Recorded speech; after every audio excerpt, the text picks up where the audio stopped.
Hi everyone, my name is Ann Ho. I plan to be an academic advisor in the future, and the presentation is going to describe my vision statement as how it's applied to what being cultural aware may look like in this working environment.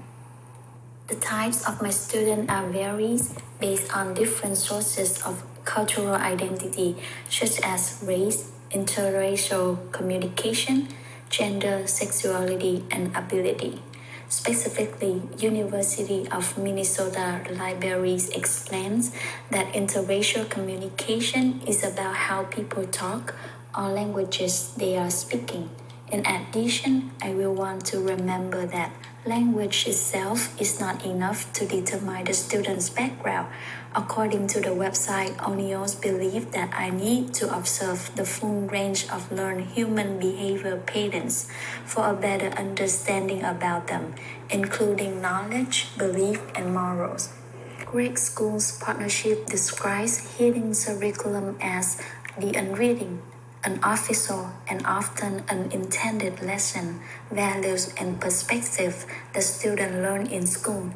To illustrate this definition, Cohen mentioned the concepts of hidden curriculums sometimes may be taken away after a reflection. Even an academic advisor's office is not a classroom. Learning activity is still taking place through meetings. At my place, students can share any concerns they may have, either it's about their performance, family issues, or career opportunity. I want to ensure that they have the big takeaways after the advising. And determines positive elements in learning environments as shady areas or places that have millions of bits. Accordingly, I promote a safe and comfortable atmosphere in my office for students to come so they can share issues and work on assignments if they wish to. Johnson said that every classroom exhibits important representation of national social-cultural norms, events, activities, traditions, and orientation. Apply the idea to an advising setting. I will personalize my office in a way that reflects my cultural beliefs with walls, colors, and photos or plans. Specifically, Presley and Hayes-Shacker suggest that positive responses were reported for brighter wall colors like blue, green, and red in the office environments in which students receive counseling. For this reason, I plan to have blue as my office theme as well as some personal photo which may help with work-life balance. Material culture defines material cultures is the objects and artifacts that make up our teaching and learning experience. For my office, I encourage students to bring materials which represent their culture so that I can promote diversity by having them display. This helps us to understand more about multiculturalism. The achievement gap identifies it is the inconsistency in academic performance in a diverse group of students who may have different socio-economic status, race or ethnicity, and gender. Acknowledging some students may encounter difficulties than others, as an academic advisor, I will want to serve as link to students and the communities who may have impact on their end goals, as well as mentor with instructional support that may affect their academic performance. Equally important, I aim to avoid cultural bias because according to the achievement gap, what counts as knowledge in some groups might not be considered knowledge in others. Consequently, my doable plan is to build awareness and remain open while working with a diverse group of students. By doing so, the students understand that I accept their differences with respect, and this is beneficial to our relationship in the long run.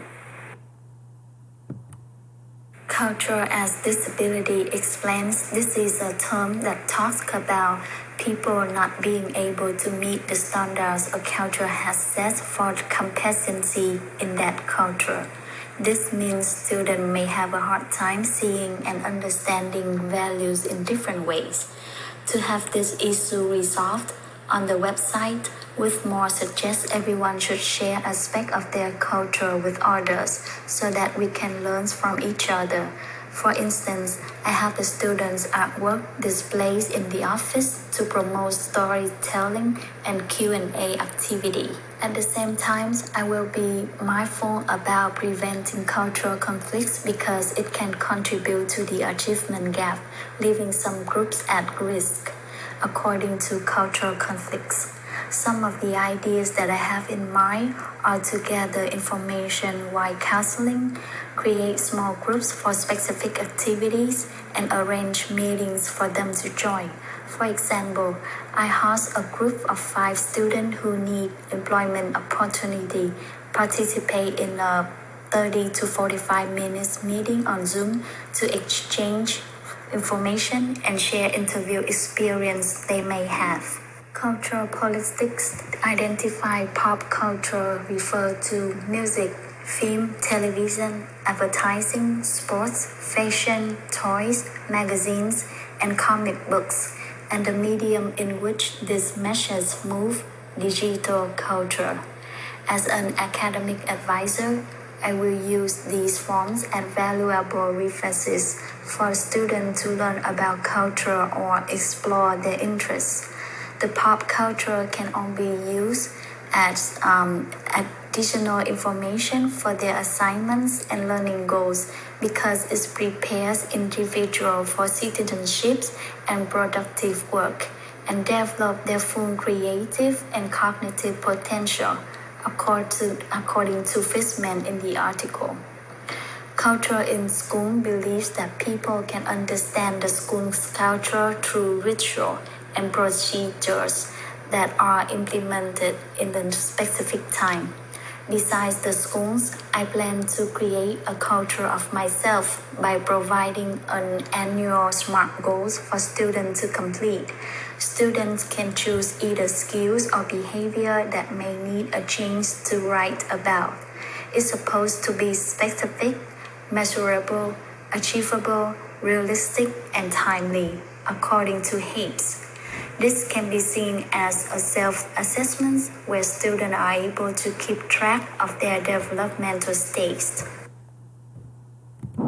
According to the article, Gates identified culturally responsive teaching as using the cultural characteristic, experience, and perspective of ethnically diverse students as a conduit for teaching them more effectively.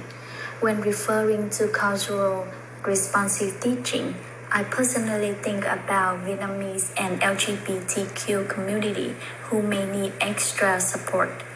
My participation includes advocacy, leadership, and collaboration. First, I advocate for the school change, which about including a variety of content into the classroom rather than focusing solely on the dominant cultural content according to multicultural teaching.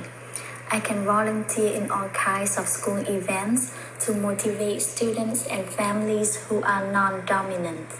Second, I focus to teach the stories, history, struggles, and triumphs of these people on their own terms through activities according to ethnic studies.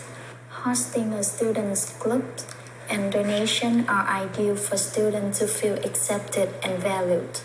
Last but not least, in the article, Short et al. Suggests a collaboration with partners to fulfill the goals of creating culturally responsive.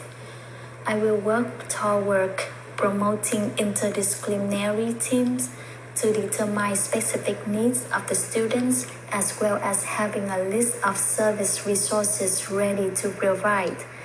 As an academic advisor, I have a desire to encourage well-rounded and confident individuals for a quality generation.